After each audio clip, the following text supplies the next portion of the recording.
Hey, welcome in with Jonathan Jones. I'm Eric Casillas. Monday Night Football, very exciting. Kansas City Chiefs, Baltimore Ravens. A lot of offense, a lot of firepower, a lot of quarterback play, including the last two MVPs and last year's Super Bowl MVP. How would it all go down from Charm City? One guy certainly had his way. The other guy may not think about this game too often, at least with a big smile on his face. All right, there they are. There's Patrick Mahomes.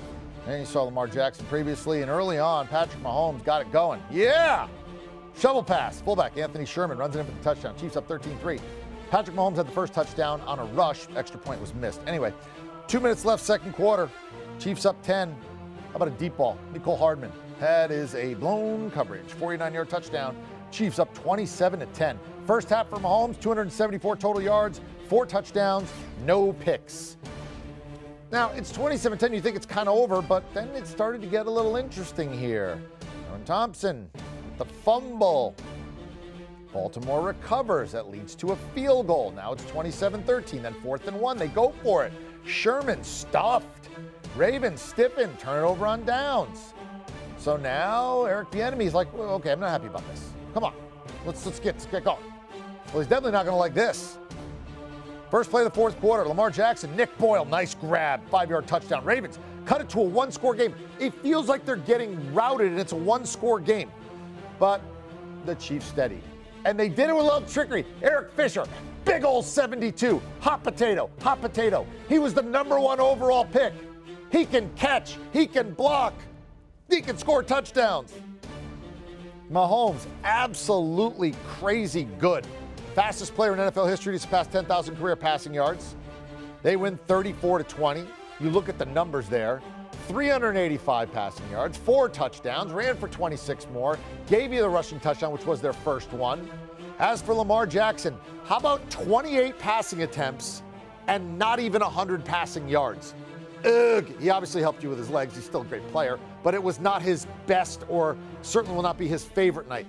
Clyde Edwards-Helaire gave you a lot of yards in this one, really helped you out. 64 rushing, 70 receiving, his prop going in 95.5. He didn't score, but a lot of yards there. Travis Kelce, 6 for 87, and Tyreek Hill, 5 for 77, and a touchdown.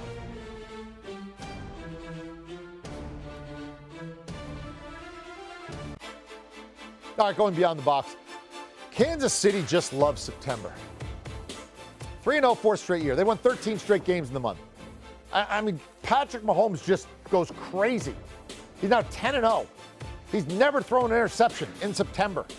He's got 32 touchdowns. Yikes. And Andy Reid really has done a real nice job against John Harbaugh. Now, John Harbaugh coached for 10 years on Andy Reid's staff in Philly. Andy Reid, undefeated against Harbaugh in Kansas City, 5-1 overall.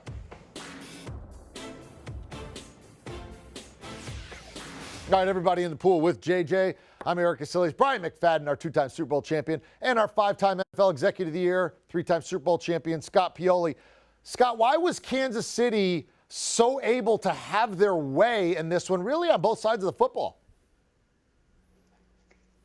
Yeah, well, I think they had their way in a couple of different ways, as you mentioned, Eric. But one of the big things was just the intensity and how hard they played. One of the things that really struck me watching the game was how many yards after contact the Chiefs were getting on offense. And at the end of this game, 132 yards on the ground, 78 of those yards after contact. It wasn't just poor tackling by Baltimore, it was a combination of the Chiefs going hard and running hard. So to me, the whole feeling of this game, after that first Baltimore offensive series, was that the Chiefs were just a team that were going to impose their will, and they did that the entire game. I know Baltimore came back and got a little close at one point in time, but I never felt like they were going to get back into it. But again, those yards after contact and the will that takes, I think were an important part of this game today. Effort, will, and Mahomes, right? Effort plus will plus Mahomes equals big win anywhere, anytime. B-Mac, why was Kansas City? I mean, you're a defensive guy. They're bad against the run. Baltimore's going to run all over them. They've got all these different guys. Everything was going to go their way. What happened? Chris Jones. Chris Jones dominated. I think he's the second most dominant interior defensive lineman in the National Football League behind Aaron Donald. And that says a lot.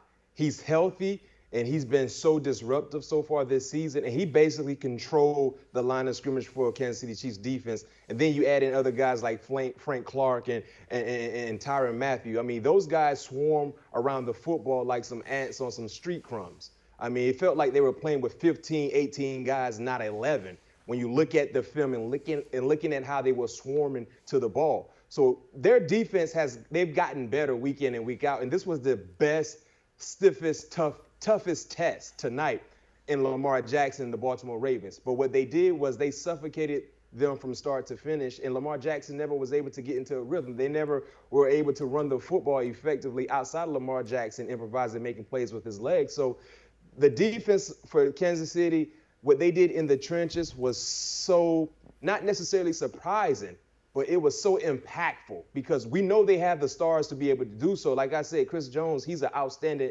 interior D lineman, but they dominated for 4 quarters, and I tip my hat to Chris Jones. And basically, he showed the Kansas City Chiefs they kind of got him for the cheap because he played phenomenal. Like I said, right there with Aaron Donald, when you look at dominating the National Football League, second behind Aaron Donald, interior D lineman. JJ, I'll raise my hand. I was surprised. I mean, look. Yeah. I knew Patrick Mahomes is great. I wasn't surprised about that.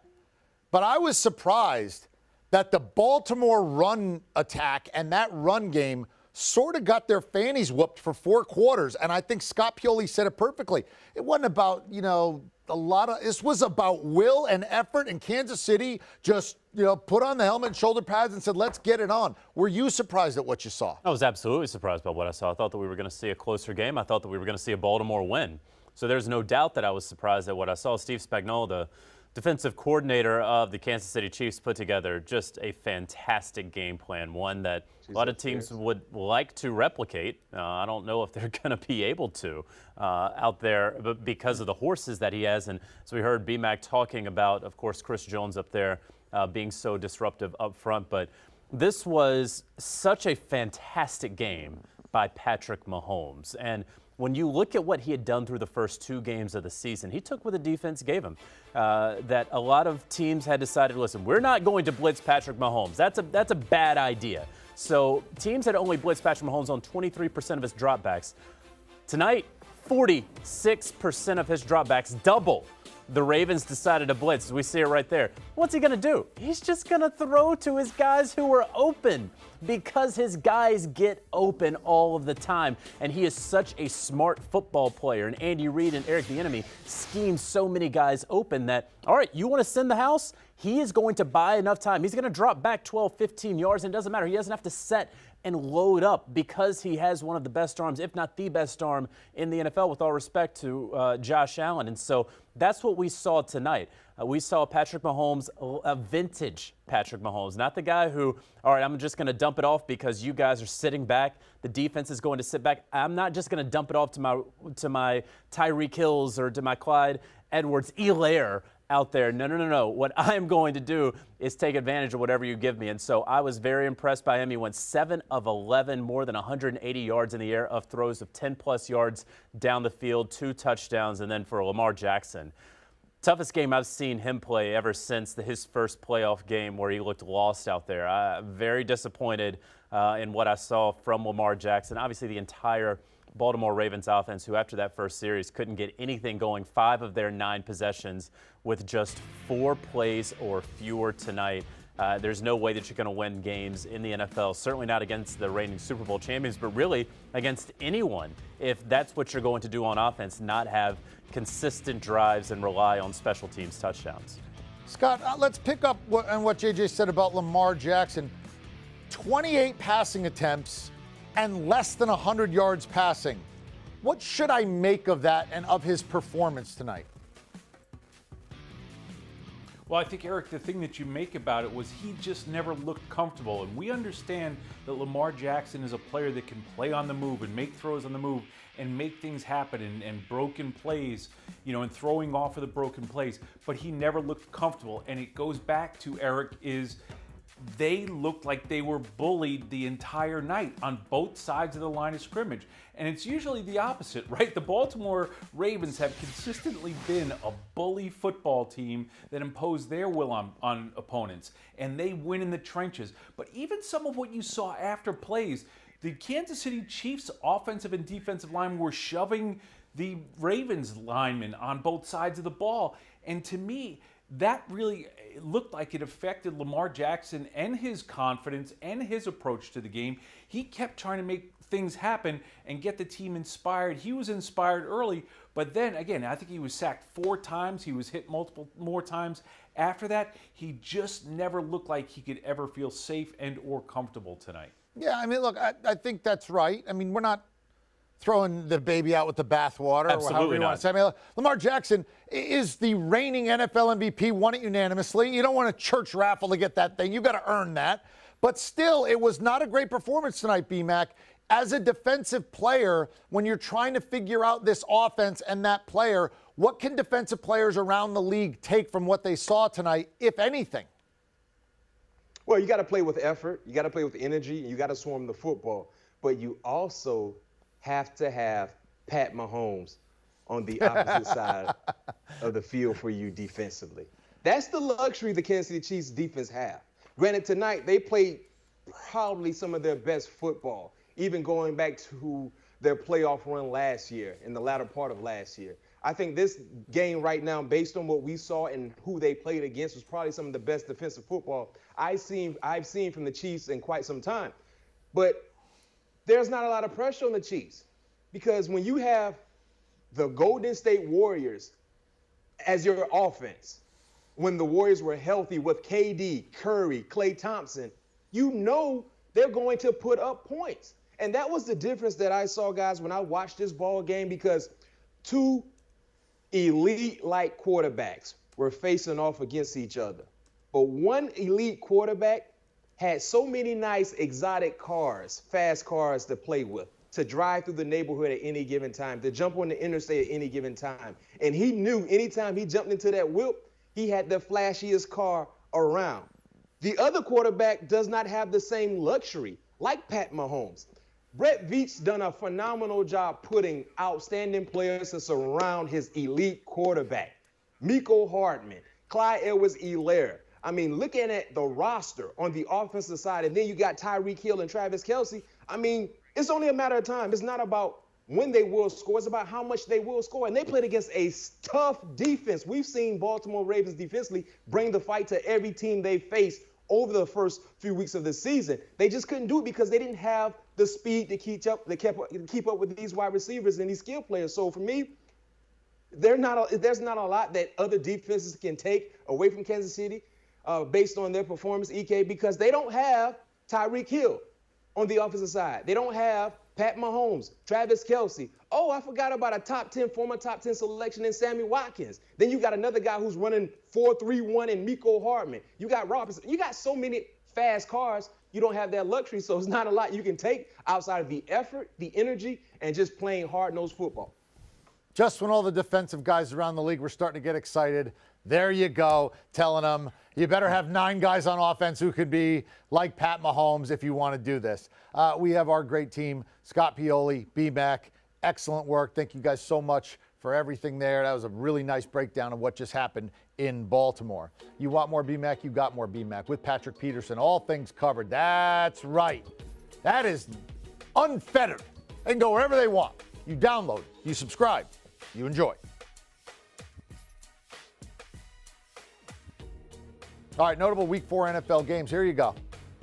I mean, what's notable about the first one is it's on Thursday, right? I mean, that's it. Denver Jets. It's not notable. It's just you're going to watch it because it's on, and it's the only one on. And then we'll get to Sunday, and Chiefs say, oh, let's celebrate. Oh, wait, here comes New England. Ooh, yeah. That's right. The Sunday night game, San Francisco hosting Philly. And Monday night, the Atlanta Falcons will try not to get punched in the solar plexus again, because that has really just been the way that they've lost every week. They go up to Lambeau.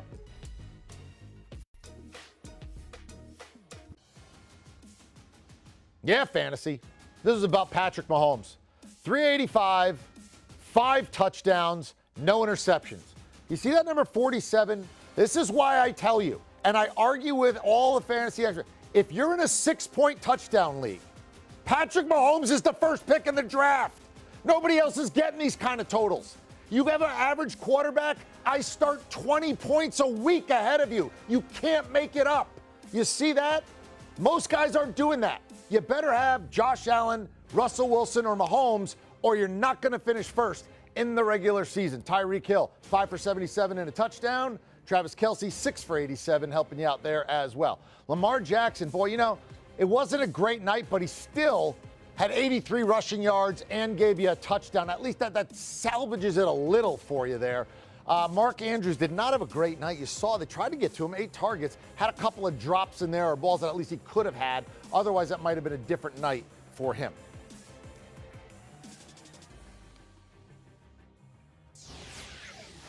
All right, Chris Towers aboard. Let's break down what we just saw here.